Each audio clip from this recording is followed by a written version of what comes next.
Alors Philippe, je voulais d'abord savoir comment s'était présentée à toi cette idée de série, enfin disons de s'inscrire dans la série des portraits, et quelle a été la réaction spontanée par rapport à ce projet.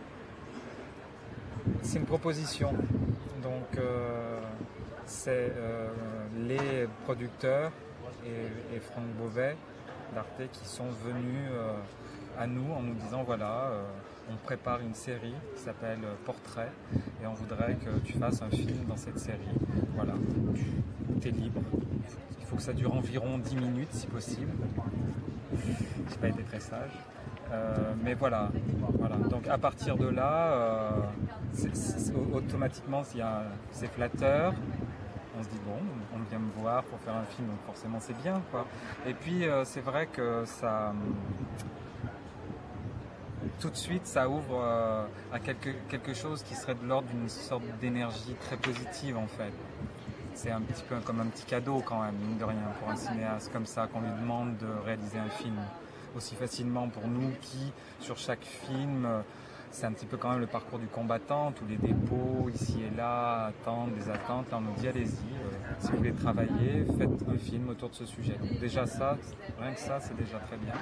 Et ensuite, c'est vrai que le portrait, quand ils nous ont proposé ce thème-là, c'était très vaste, mais je pense très facilement prenable comme thème. C'était très ouvert. D'ailleurs, la preuve, c'est les 15 films qui partent un peu ici et là, un peu dans tous les sens. Donc, c'était très ouvert. Et donc, lorsqu'on m'a proposé ça, tout de suite, ça a été riche, en fait. Voilà.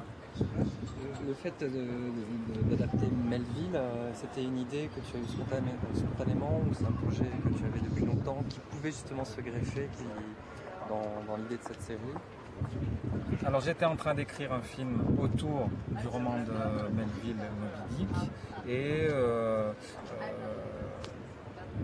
assez naturellement je me suis dit bon pourquoi pas finalement faire le portrait du capitaine Ahab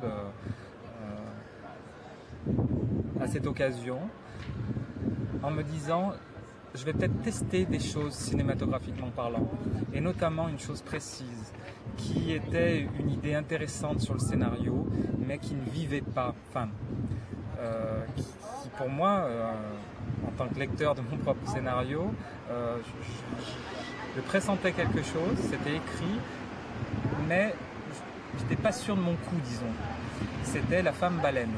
Enfin, utiliser une femme comme ça, enfin, un détail de corps de femme nue pour interpréter Moby Dick, en fait, pour faire la baleine blanche.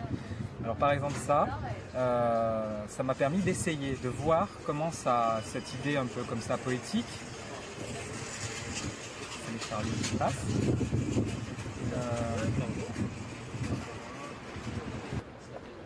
qu'est-ce qu'on doit refaire? Baleine.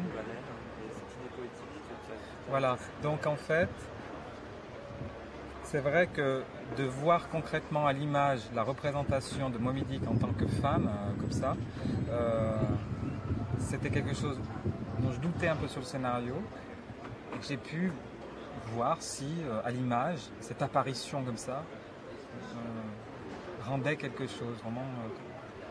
Vraiment c'était du domaine du rendu. Voilà. Et moi, personnellement, j'ai été touché par cet instant. Alors je ne suis pas forcément dans mes films, hein, mais ce moment-là, quand même, précisément, ça m'a surpris.